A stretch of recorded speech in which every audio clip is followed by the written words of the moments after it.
Welcome to a podcast by Kayleigh, the gateway to unlocking your unlimited potential. I'm creating an army of 6- and 7-figure makeup artists, and I want you to join me. In this podcast, I'm going to be crushing gatekeeping, opening the doors to the knowledge you need, and deep diving into the topics that can push us to the next level. Be prepared for epic guests and answers to the questions you have always wanted to know. No more small business. No more just a makeup artist. The beauty industry is a $250 billion industry, and you're in it. Let's get ready to open those gates. This is a podcast by Kayleigh.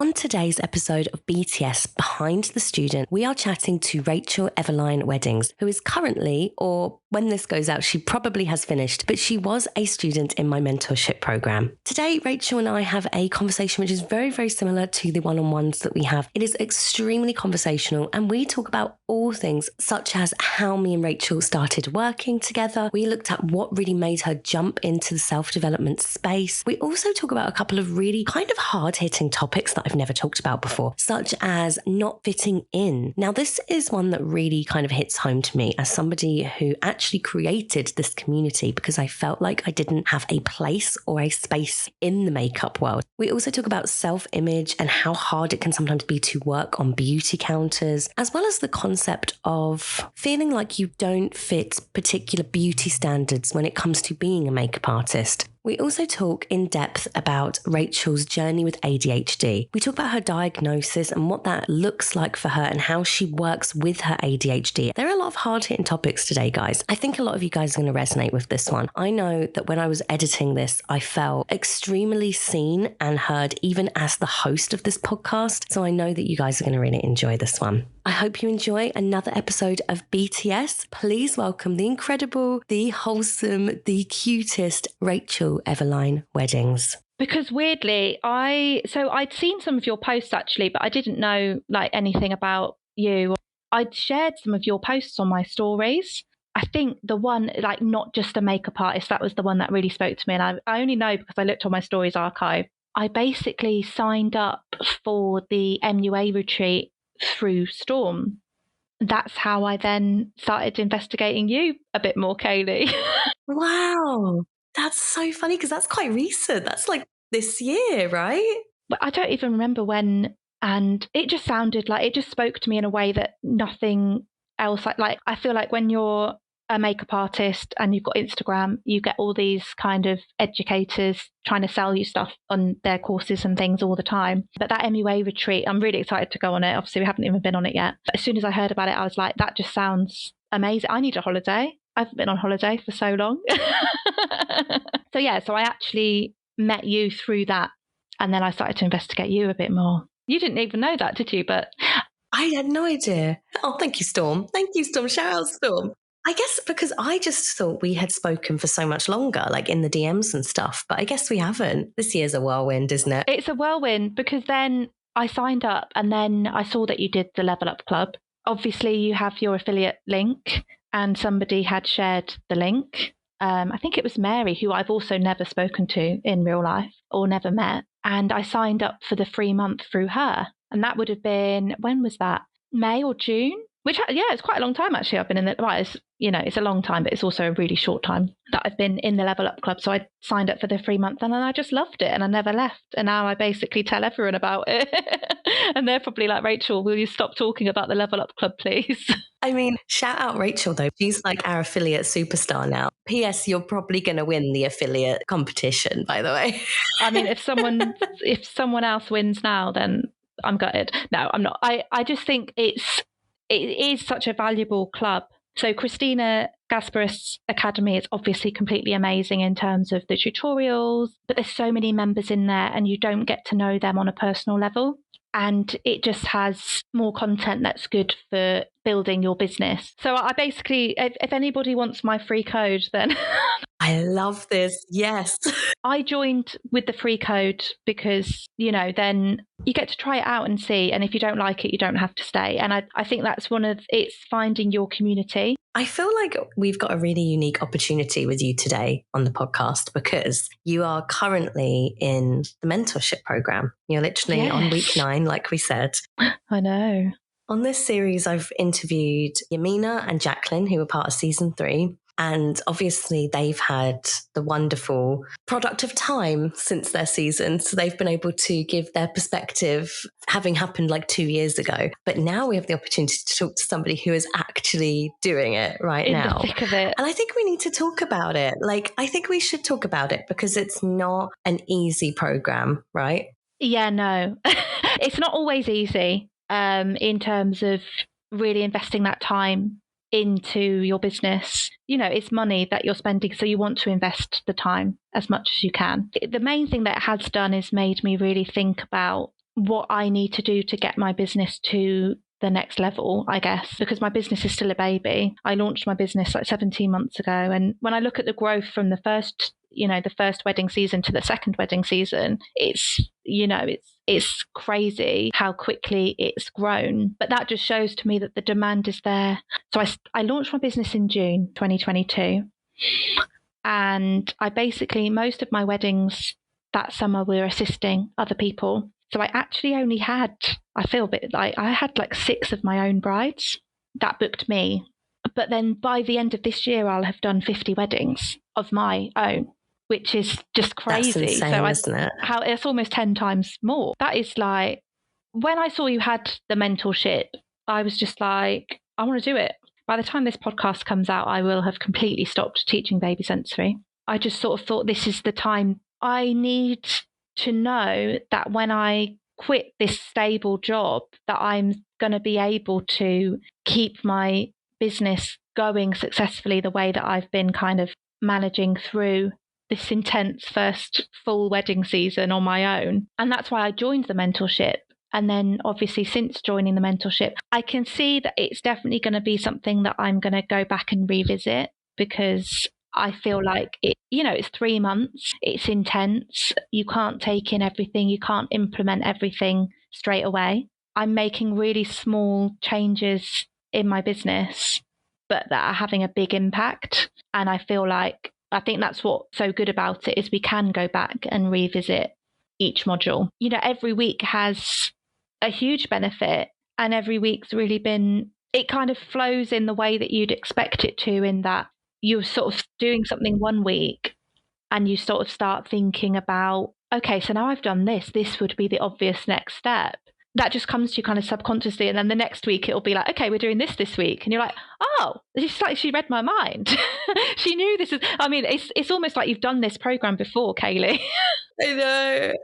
If you had seen the first season, though, I want to shout out the first season of mentorship, because it was so different. And it took, it's taken 5 seasons to get it to be like a well-oiled machine. And even now, like with your season, there's certain things that I'm thinking, like I might make it shorter. I might cut some weeks. I think a course is never fully complete. Like you have to evolve. This is good feedback. But what I would love to hear, actually, and this might be a little bit controversial. Can you hear the siren? Like what? Why? I feel like I've been quite lucky so far, but we'll see how that goes. So one thing that I'd love to talk to you about, and it might be a little bit controversial actually, is Yemi's come on and Jacqueline's come on, and they've spoken about the mentorship so highly, which is obviously music to my ears. But what I would actually love for you to talk about, being in the thick of it yourself, is what's been really hard about it? Like, what have you struggled with? What has been some things that you think students need to know about when it comes to joining the mentorship program? Because I don't think everybody's a fit for it. I think it's really intense. It's 3 months of intensity. We have the weekly call on a Monday, which I always try and go to. I always have my children in the room with me, and I just stick on like Toy Story. But then I do know I need to go back and rewatch those videos, because there's obviously tasks I can't take part in because they're there. And then we have the kind of mentoring drop-ins on a Friday, which I always go to, and I manage. My husband looks after the children while I'm on that one, so that's fine. Even just, it's just kind of come to me now that what I should be doing during the week is writing notes about things that I need support on, so that when I go to those Friday coaching sessions, I actually have something to talk about, rather than just going, "Hi, Kayleigh, I'm here," which is what I normally do. And I think the other thing that I would say is, it's a lot of changes to make in a very small space of time. And I don't think that would suit everybody. For people, my business is still such a baby that I can kind of be a little bit more, I can implement these changes a bit quicker and a bit more easily, I think, than maybe somebody that's been running their business for 5-10 years, because I'm still quite flexible. If you're ready to make those changes in your business, then it's a great opportunity to do the mentorship when it comes around. Or I know that you're going to be doing an online one. I feel like I've really benefited from having those, knowing that I've got those weekly drop-in sessions. The class most of the time is live on a Monday. Equally, I probably could have done the online course. But for me, I'm the kind of person that I kind of need. I couldn't have done the online course because I wouldn't have done it. I'd have paid for it, and then I just wouldn't have done it because I just can't. I need that structure and that routine of each week, knowing, okay, this is when the call is, and this is what this is going to be on. But I think for some people it would be more beneficial to do the online course if they're more regimented than me, or they're in Australia. I mean, that too. I mean, if you're in a completely different time zone, then do the online one. I really appreciate you saying all those things. I think you've got a really balanced view on it. And I completely agree with you. Obviously in my 5 seasons, I've seen all kinds of students, and you're completely right. The ones who get the best results are the ones who have the most kind of open mind to changes in their business, because, I've had some students who pay for the mentorship, and then they walk away 12 weeks later and they've not implemented a single change because they're very regimented in what used to work 10 years ago and what might not work now, but they're not ready for that jump to maybe technology and things like that. So I really agree with you. And I think that's why I wanted to talk about this a little bit, was just to get your perspective as somebody who's going through it, to talk about it's a great program, but it isn't necessarily for everyone. And there's options and there's different coaches out there. And we want to be balanced on this podcast. It's not a sell. Yeah. Oh God, 100%. I think there's so many different courses that I think would be really beneficial to other people potentially. There's so many things now that you can do. I've looked at a lot of courses and stuff before. I've been offered mentorships before, but there's something about you, I think, Kayleigh, that drew me to you at that time. No, I think it's about finding the vibe with the person that's running that course. It's the person. It's like we always say, it's the person. It's the same reason that people book us for their wedding over someone else. It's the person. And if you don't vibe with that person, why would you buy a course from them? Absolutely. But enough about mentorships. We've talked enough about that, and you do enough of it in the week as it is. So I guess one thing that I wanted to talk to you about that I don't know if I touched on in our email together, and I don't know if this is something that you emailed me about in the mentorship or regarding the podcast. So if you don't want to talk about this, just say, you mentioned that you never felt like you fitted in. And I thought this was something that so many people can resonate with. I believe it was your questionnaire for the mentorship that you felt for a long time in makeup you didn't fit the traditional beauty standard. Are you okay talking about this? Yeah. Because I feel like loads of us probably feel the same, but just don't talk about it. About kind of being a bit of an awkward teenager and not really kind of fitting in with anybody at school, to be honest. I had friends, but I think I've got one friend from school. I always really liked hair and makeup, but I didn't feel like I was pretty enough to go into it as a career, which is really sad, actually. And even now, I still get a little element of it even now, and I'm 33 now, and there's still this element of do people look at me and think I'm a makeup artist? But there is that element of feeling like maybe because I think the industry is changing, and I think we are seeing a lot more diversity and a lot more of different types of people, but we're still not seeing real people in the same way. Like they're still photoshopped, or like when I work on counters, and that everyone would wear a lot more makeup than me, and my area manager would kind of come in and be like, you need to put a bit more makeup on, and you need to do this, and you need to do that. It's sad. I think when I look at some of my friends that still work on counters, and they've had a lot of filler and stuff, and I've had my lips done. There's things I've wanted to change about myself, that you go down that route of thinking, maybe I'm not pretty enough to be, and like nobody will want me to do their makeup because I don't look like a supermodel, or I don't have, my lips aren't done. But what I'm starting to learn is, I think when you're in that kind of small part of the industry, I feel like everybody's really insecure, actually, like under the surface. Probably, I mean, I can't speak for everybody, but obviously everyone has their insecurities about how they look. And I think working as a makeup artist, you're always really super aware of, you think people are judging your hair and makeup because that's what you do for a job. But it's not actually about, what you look like. It's about your level and like your skill and who you are as a person, and how you make somebody else feel. And I've been and had my makeup done by people before and felt awful after, because they kind of pointed out things that aren't, I've got really annoying eyes to do makeup on. Like, I will say that now. Like, one of them is, they're both hooded, but one is like way more hooded than the other, and it causes problems for a lot of makeup artists. And I get that. But it's the way you go about it when you're tackling that problem. And I think because I'd never want anybody to feel bad about the way they look, because I know how horrible it is to feel that way about yourself.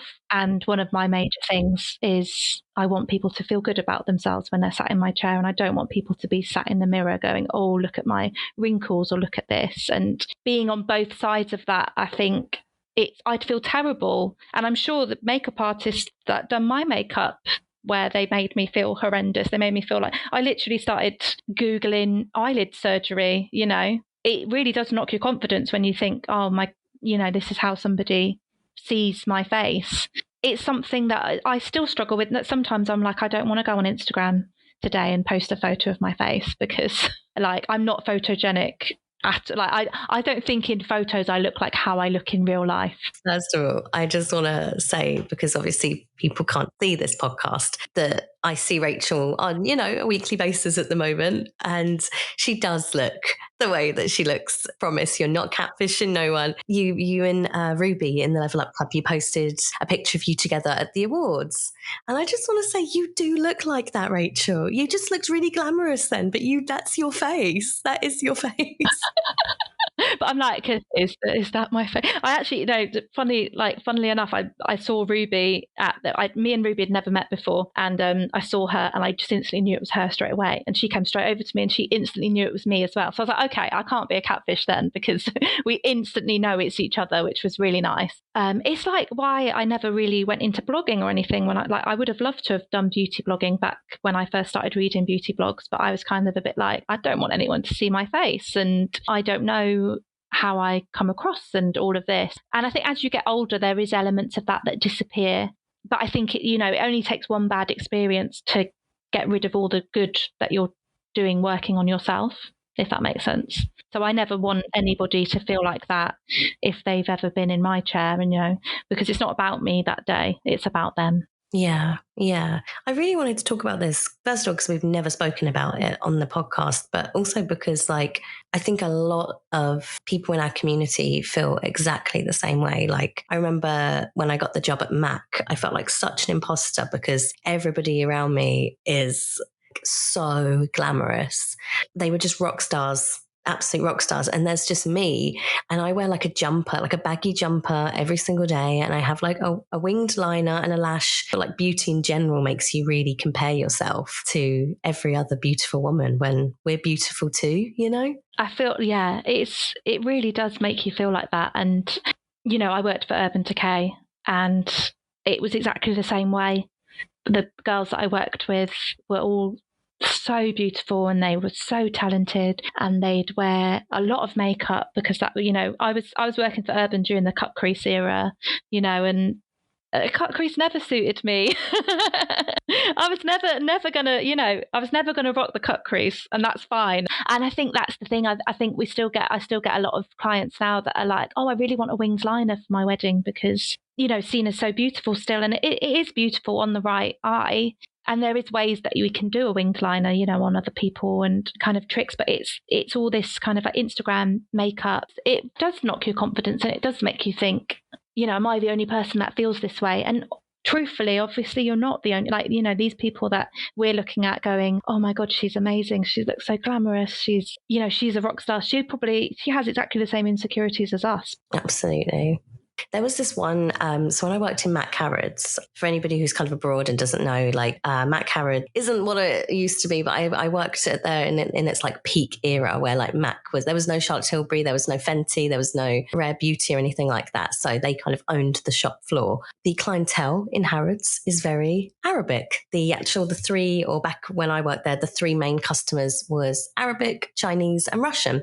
All very, very glamorous people. And, one of the greatest things about working at Mac back then was they were big advocates of like your own personal style. So I was never really told what I was wearing wasn't appropriate because it was always my personal style. So I could wear like the baggy tee and the biker boots and this and that. And I was always one of the more stripped back girls, probably like you at Urban Decay, right? Like you were probably one of the more stripped back girls. I was that on our counter. And it was quite soul destroying because you would turn up to appointments. These women would literally say to you in the face, not you, because you wasn't glamorous enough. And it was like, like stab in the heart. And it takes it. I mean, I'm grateful for it. I am grateful for those experiences because I have such a thick skin now. But back then, God, as like a woman in your mid-20s, that kills you. Like it absolutely kills you that you don't look good enough to do an appointment. And I did a little experiment, Rachel, which is so funny. One day I said to myself, you know what? I'm going to go in and I'm going to be so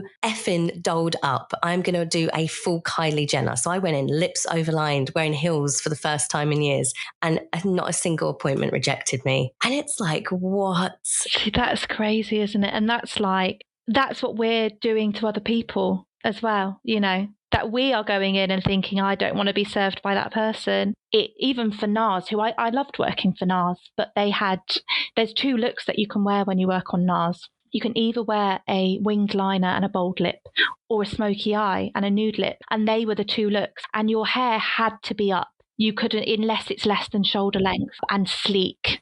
Like, I think they've changed it now, that it used to be that you had to wear it up and sleek. And this wasn't that long. This was like 5-6 years ago. Do you know what I did, Kayleigh? I cut my hair because I didn't want to. I would literally have the greasiest, sleekest, horriblest, because my hair's naturally, like, I have to wash my hair every day or it gets really oily, but they wanted me to sleek it back. And I used to just feel like it looked oily and horrible. And so I cut my hair. And I was just like, literally, I've cut my hair because I don't want to have to wear my hair up every day. Like, how bad is that? Like, when you look back, you think, that's really bad, actually, isn't it? Yeah, it's really bad.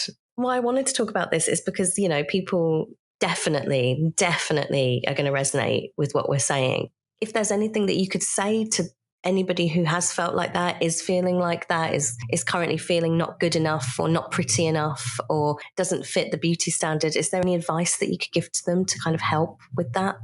I think it's just, we look at ourselves under this magnifying mirror and nobody else sees you that way. Nobody else is looking at that spot, or nobody comes up to me and goes, maybe another makeup artist, but nobody would go, oh, you've got hooded eyes or any of that. Nobody's really looking at you the way that you look at, no one's scrutinizing you the way that you scrutinize yourself, even if you are out there on a public platform. Like, I never really look at other people who've put them. I always think, oh, good on her for like going live on Instagram or whatever.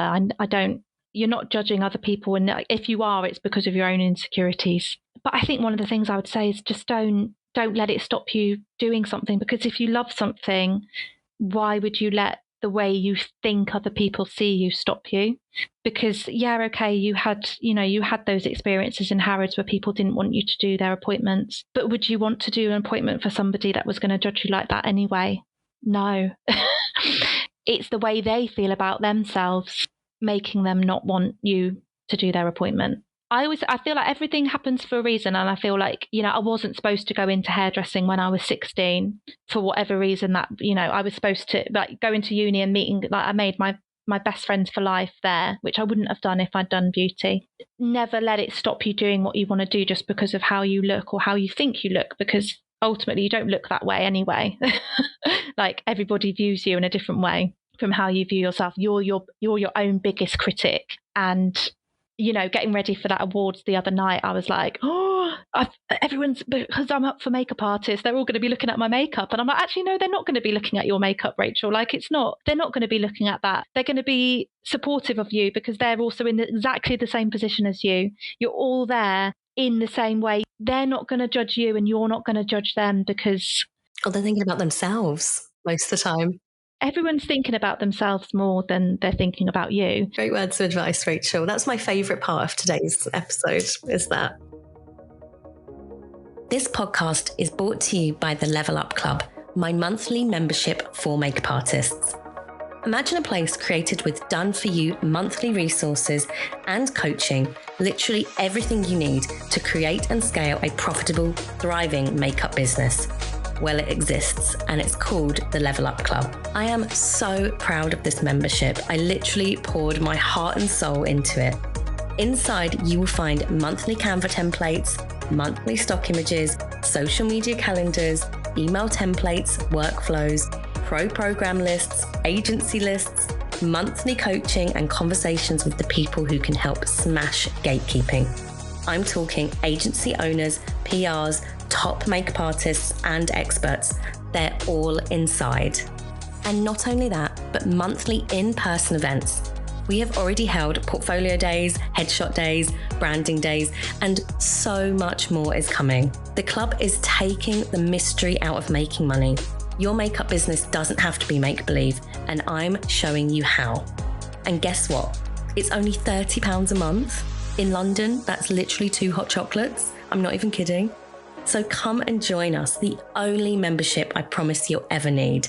Now, back to the pod. Yeah, I did want to touch on it because I know so many in our community have a very similar struggle to you. I don't even know if I want to call it struggle, a journey. Let's call it that. Let's call it a journey, but it is a struggle sometimes. Would you mind kind of telling us a little bit about your journey with ADHD? I only actually got diagnosed with ADHD age 32, so last year. And it suddenly, so many things in my life just made sense. The fact that I worked for a million different brands because I'd get bored. That's ultimately why I swapped brands. Or I felt like I wasn't in the right job. I've never been able to work in an office. One of the things they do say about people with ADHD is like you're more likely to be self-employed or a teacher. I feel like it's been really good that there's more people know more about what ADHD is now than they did when I was growing up, especially in women, because it does come across differently. Like when I told my mum that I had been diagnosed, she was gutted that she'd missed it.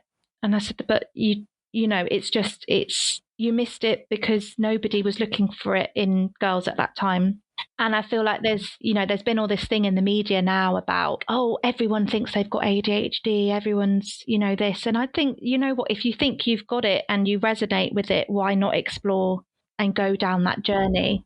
It made a lot of things in my life make sense. I never revised and I was lucky that I was smart at school because that's what got me through my GCSEs and my A-levels. I never revised for anything because I couldn't. Like I physically couldn't sit down and revise. I spent a lot of my, early 20s thinking I was lazy because I'd just sit and I couldn't do the washing up and I'd just kind of sit and watch TV. And there's things I struggle with still now. And I've tried medication, but medication doesn't really work for me. I don't think at the moment I haven't found the right one. But ultimately it's made me better at my job in some ways because I'm able to do lots of little things at the same time. Like when I actually took medication, I found it made me really slow because I'd start hyper focusing on stuff. So I'd spend half an hour doing someone's eyeliner, which isn't ideal on a wedding morning. It's learning your strength. And I do try and see it as like my little superpower. I might not get back to your emails straight away. When I do, I've really thought about what I'm going to say. It takes me ages to do my admin, not just because I put it off for ages and then do it all in one go. But because I'm really trying to be personal, I've automated some things now, and I think it is important to automate some things, but I still, even in my automatic responses, I still go in and change things so it's personalized to each person, because I think that's really important. I think there's going to be people out there that don't go out and seek the diagnosis because everybody is now sort of saying everyone's got ADHD, which isn't true. I do think if you resonate with a lot of the symptoms, explore it. I was on the waiting list for 18 months before I got diagnosed. It's a long list and it's a long time to wait for that diagnosis. By the time my diagnosis came around, I already knew, I knew that I had it, because you don't just get put on the waiting list. They do ask you questions before, and it has to have started in childhood. That's the main thing. So if you resonate with the things now, but you didn't have the problems when you were a child, then you probably don't have ADHD. But a lot of the things that I thought were anxiety, and I got diagnosed with generalized anxiety disorder. I got diagnosed with OCD. I got misdiagnosed with loads of things. And actually, ultimately, it was all ADHD. And there is support out there now. I'm always willing to talk about it with anyone. But I overshare a lot because of it. It's part of it as well. But yeah, I'm always happy to talk about it with anybody that wants to know if they're whatever stage of their journey that they're on, because it's something we can talk about now, and it's a disability. It's not. They don't just diagnose anybody with it. And if it's something that you resonate with, you need to go and get help, because it has helped me a lot. Even just knowing the diagnosis and knowing why I'm the way I am sometimes as well. This was a smashing the gate question, but I kind of want to ask it now, because I think it's quite important that this one isn't a quick fire. What resources really helped you when it came to kind of learning more about ADHD? Because I think, honestly, anybody who is listening who thinks or has an inkling that they have it, I think it's really important that you do explore it, because anybody that I've spoken to who has explored it, has tapped into resources, has got a diagnosis, their life changes a lot for the better, because they finally feel seen and heard and understood. So were there any resources that really helped you? Just Google, really, to be honest. And I think as somebody with ADHD, you literally spend your life researching things. Like if you get focused in on something, you will literally devote your time to whatever that obsession is right now. So I Googled a lot of stuff, but the NHS actually has some really good resources on ADHD. But if anybody wants me to share the official, when I got my diagnosis, they did share with me some, I have it somewhere. I will dig it out, and I'm happy to share that with anybody that wants the official kind of resources. I think TikTok, take everything with a pinch of salt. Obviously, I think TikTok was a really big thing and made a lot of people realize that they might have ADHD. But there's a lot of, there's a lot of different things on there now. And it's like, you can't just watch a TikTok video and think, oh yeah, I do that, so I've got ADHD. It's really looking into what symptoms is it that you resonate with, and then research, Google it.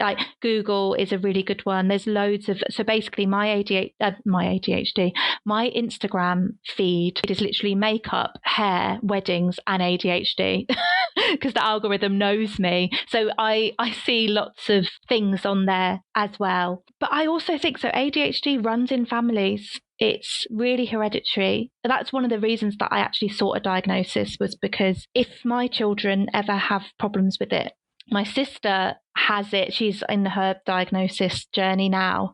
And I think once you actually start opening up with people around you, it turns out 2 of my best friends from uni have it.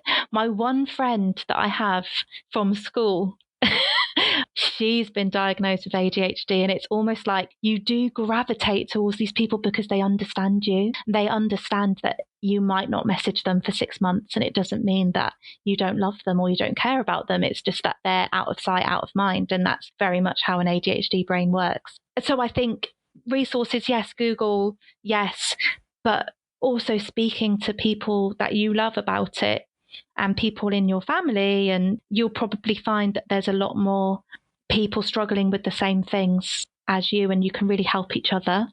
I really love that. Thank you for sharing that. That's okay.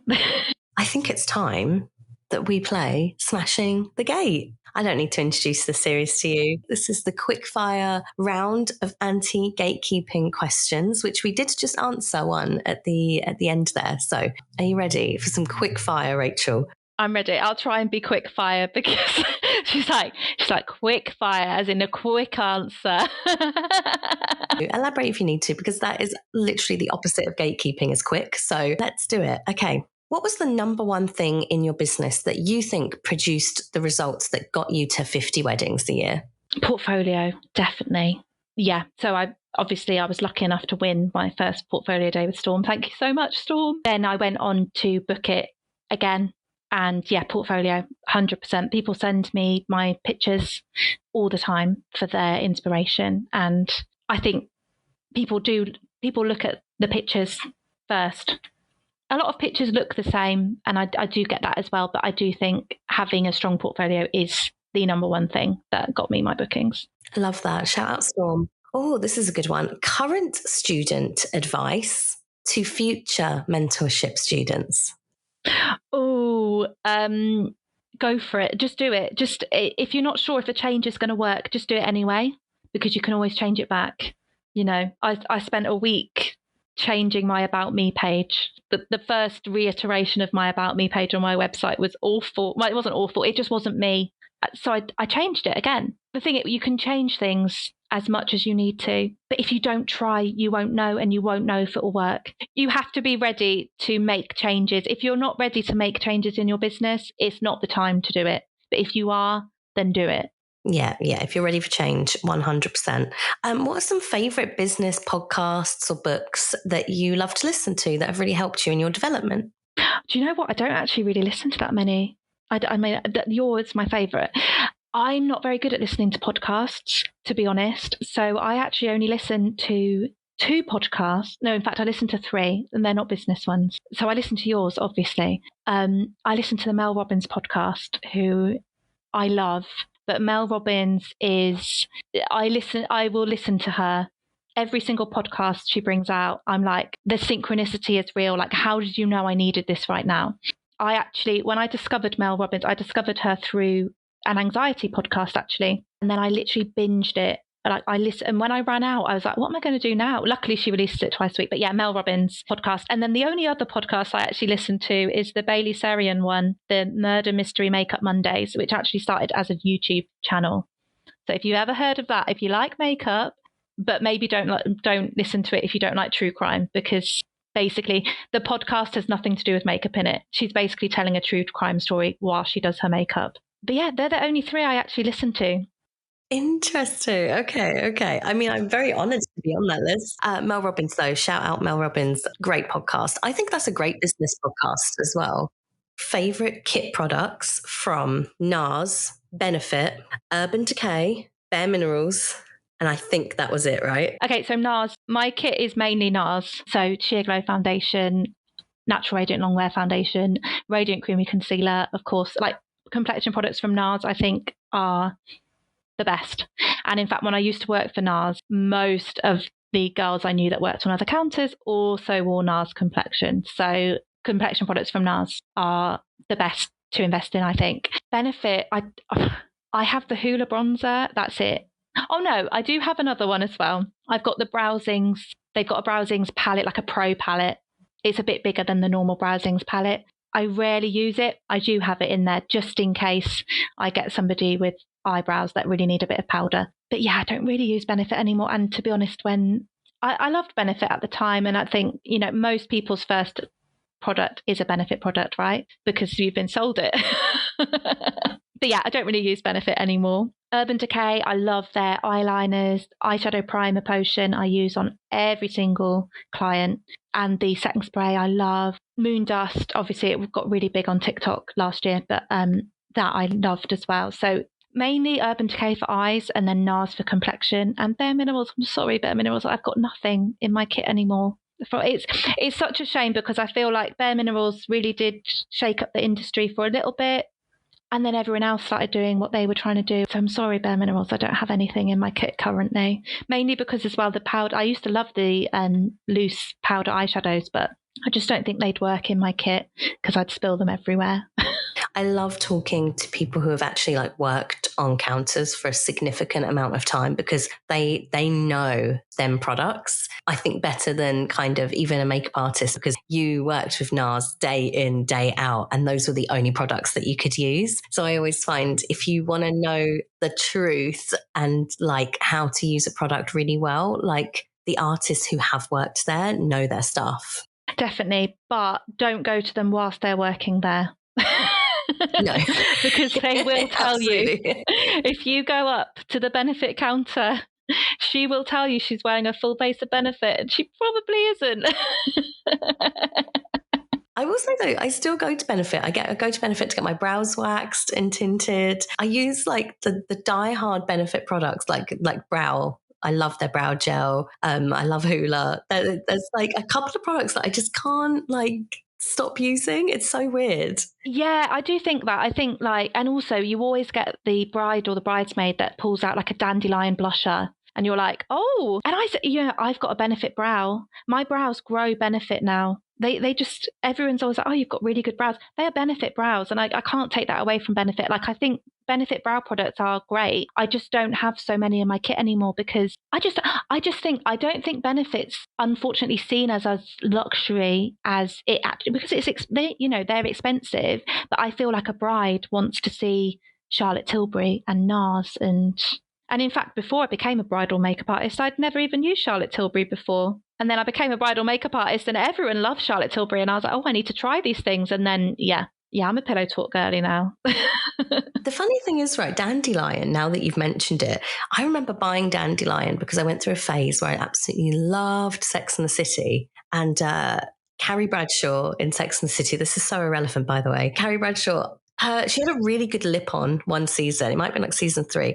And I was like, just let me Google. I don't know if anybody else does this. Let me just Google like what her makeup artist has used. And I was so shocked to find Dandelion was part of that makeup breakdown. And I went out and got it. The influencer Carrie Bradshaw, and it did not work for me. No, I mean, I think Dandelion is a particular kind of person. I mean, I can't wear Dandelion, but some people can, obviously. Yeah. Oh, Rachel, where can everybody find you? Here, probably. Still here on this podcast days, weeks later. So on Instagram, it's at Rachel_Eveline_weddings. My TikTok is kind of a mix of everything. So if you like a random mix of everything, then please follow me on TikTok, which is at Rachel_Eveline_. And you will see my viral video on there, which is actually nothing to do with makeup and is about my daughter wanting to be an onion. So... Okay, I need to go and look at that right now. Thank you so much for, spending an hour and 43 minutes with me today, Rachel. A very long time, We knew sorry. It'd be a long one, didn't we? We knew it would. How was your first podcast? Yeah, it was really... Thank you so much for having me. Like, I've realised that I could never have my own podcast because it would just be me talking. But thank you so much for having me on here. No, it's been such a pleasure. I hope people fall in love with you as much as I love you, because you've got such a wonderful, wholesome energy, Rachel. So thank you for being so vulnerable today. I'm sorry for the editing that you're going to have to do. You have been listening to a podcast by Kayleigh. Thank you so much for tuning in today and being on this mission with me to self-improvement and taking steps towards financial empowerment. If you liked what you heard today, be sure to follow me on the gram at By Kayleigh Podcast, where I post pretty much daily. I would also love to hear your thoughts, feedback, and energy. So please do leave me a review on iTunes, Spotify, or wherever you are listening today. In the meantime, I want you to go forward, believe in yourselves, and be the change you want to see. Bye, guys.